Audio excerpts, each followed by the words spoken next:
Alrighty, here we are again. Let there be light. So I can tell you story number 38. Story 38, The Whistler.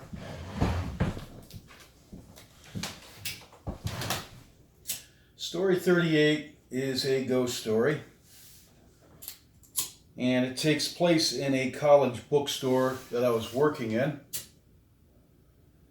at the time. And this is usually my beer review hat, but I like the lights, as you can tell. It's my thing, you know? And unfortunately, sometimes for some reason, it casts a shadow on top of my bald head that just, to me, is annoying when I watch these. So I guess I put this old World War II U.S. Army hat on. U.S. Army hat. Got it in an old derelict house. That and the man's ribbons, campaign ribbons. And he'd seen quite a bit. I looked it up. He was at Anzio Beachhead. That was quite a fierce battle. And he was at D-Day landing, and guy seen some stuff. And I don't know what happened to him, but his house burned down. It was in the country and out in the woods. It was just a complete wreck. And some years ago, somebody himself went foraging through and found his World War II stuff. So, all right, so the hat. All right, the story. Story 38, The Whistler. I was working at my college bookstore. I was at SUNY Cortland, where I got my bachelor's in arts in English, a minor in biology.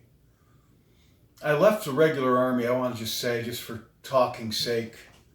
I was active duty Army for almost 14 years. I decided to go out and go into the New York Army National Guard, and I wanted to be a doctor. I wanted to help people. And so I started a pre-med curriculum full-time and did my weekend warrior thing with the Guard and worked a lot of odd jobs at the same time and was a single dad through it all. So I kept myself busy. And this particular time I was working at the college bookstore in the morning. And I get there at like 6:30. And the doors would be locked, and everybody except the staff, no customer students allowed in. And we had pretty much a half hour to kill, just kind of wander around and talk for a half hour, drink your coffee, wake up.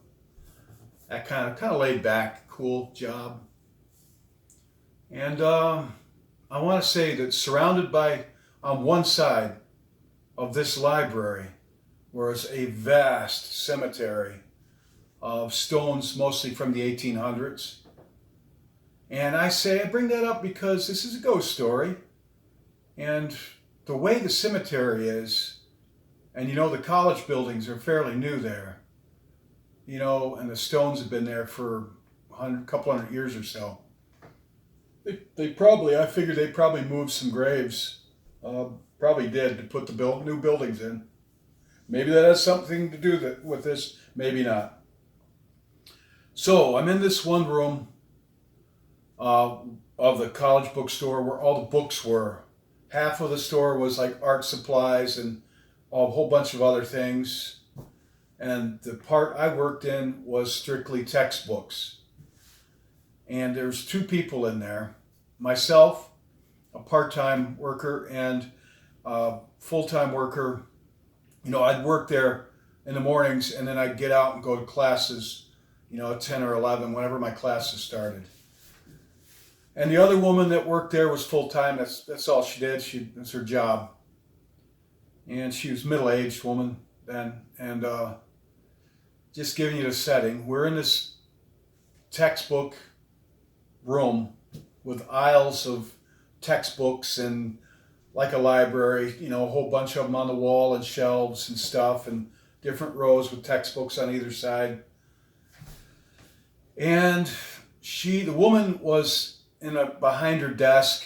It wasn't really a desk. It was like a corralled in area that had her like computers and a cash register, things like that. And she worked behind there, and people would get their books, and they would, walk up with their $1,000 worth of books, which I really couldn't stand that part about college, the expenses, the money people were making off it. They'd pay for their books there, and she'd ring them out and all this and that.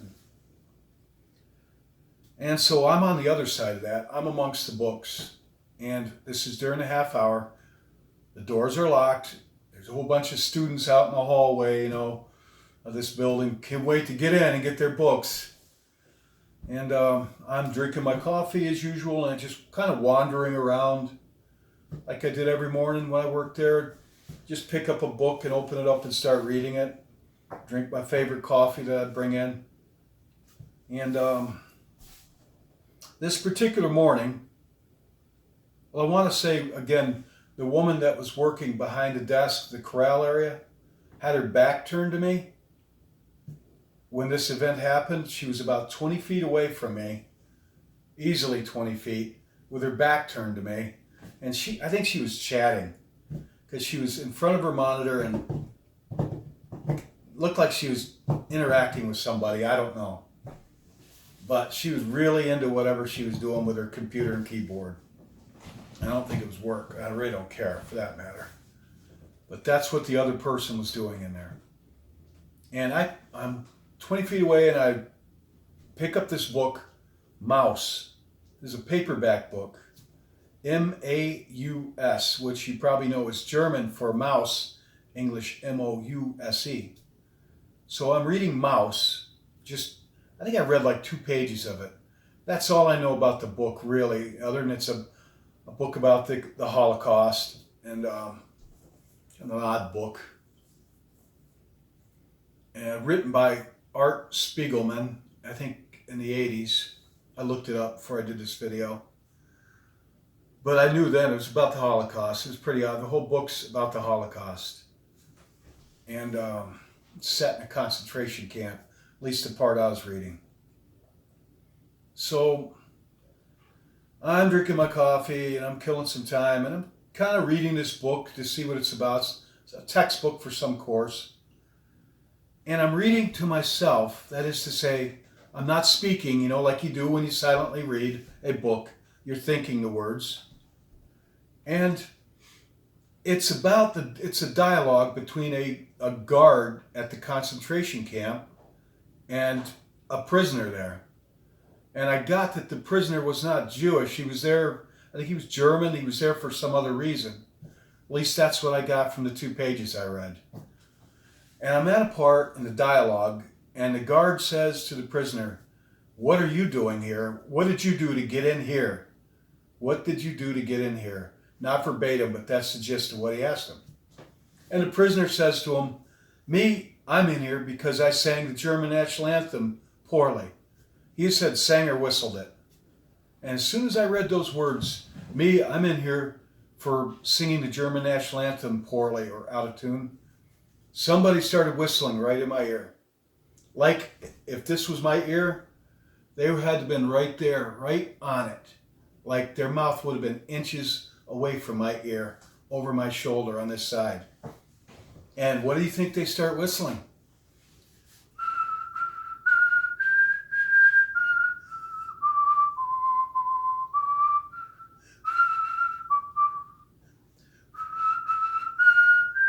And I turned around like, I got goosebumps. I turned around with a big grin like, "Hey!" I really expected to see some woman, because I got the impression it was a woman, like leaning over my shoulder. It snuck up on me. I don't know how, because the doors were locked. But when these things happen, I don't just automatically think ghost. I think natural causes. In this case, somehow somebody snuck up behind me and was looking over my shoulder and reading what I was reading and started whistling that German song, which is Ludwig van Beethoven's Ninth Symphony, Ode to Joy, which has played in with the German national anthem and their nationalism throughout the years since it was written, I think in 1824. I turned around, there was nobody there. There was nobody there. And I put the book back and put my coffee down, and I looked all over. There was nobody around. And there shouldn't have been. The doors were locked. There was only two of us in there. And that woman is still at the other end, 20 feet away from me with her back turned to me, typing away, chatting with somebody, cybering, I don't know what. Maybe she was doing work. I don't know. But she was still totally into whatever she was doing on the computer. So I walk up to her, and I say to her, and she didn't turn around while I'm talking to her. I said, who else is in here with us? She said, nobody, just me and you. Why? I said, did you just hear somebody whistling? She says, yeah. She said, I love that song. She said, I thought it was you. I said, well, it wasn't me whistling.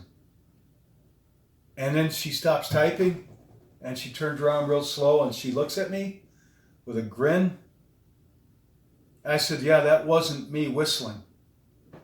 And she said, I'm not surprised. And I said, are there some like ghost stories in this building? She said, some of the workers claim that this room is haunted. I said, well, it is, because that wasn't me whistling it. And she got a great big smile on her face. I think she thought it was cool. And she said, it doesn't surprise me again, and went back to her work. And folks, that's it. That's story 38. What comes to me is I don't wonder so much who it was, what it was, or why they whistled that. What I wonder is it brings to mind something about the nature of these things. It knew my thoughts, because as soon as I read that dialogue in my head about somebody saying they either sang or whistled the German national anthem poorly, right at that moment, at the end of that sentence, they started whistling that in my ear. Right in my ear.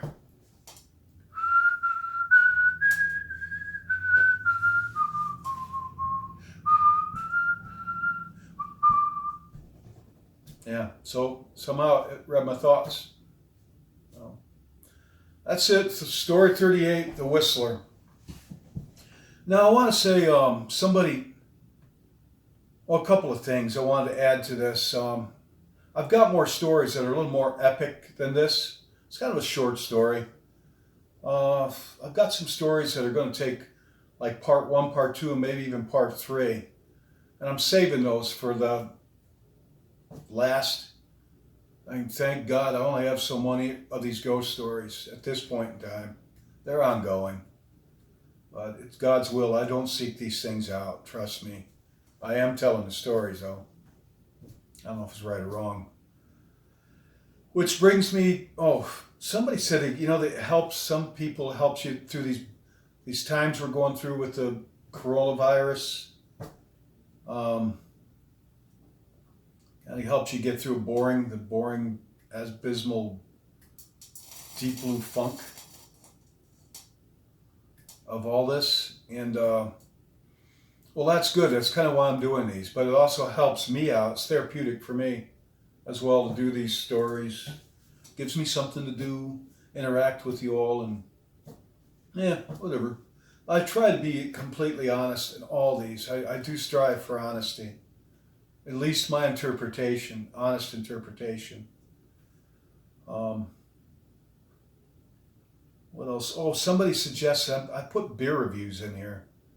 I don't know. It's because it's kind of a Christian themed channel. But I never planned it to be that way, but I like it that it is. I'm honored. But I don't see anything wrong with the beer reviews.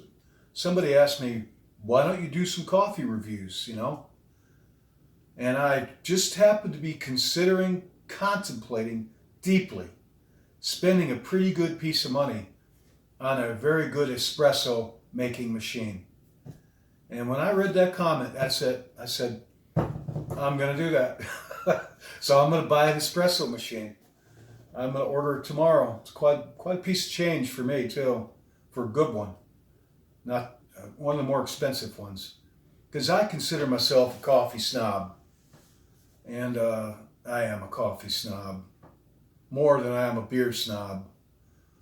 So I hope to incorporate some coffee bean reviews as soon as I get this machine and master how to use it to make great espresso. Then I'll do that. So that's all. That's all I had to say on this one. And thank you for tuning in. I hope you all are doing fine. Right?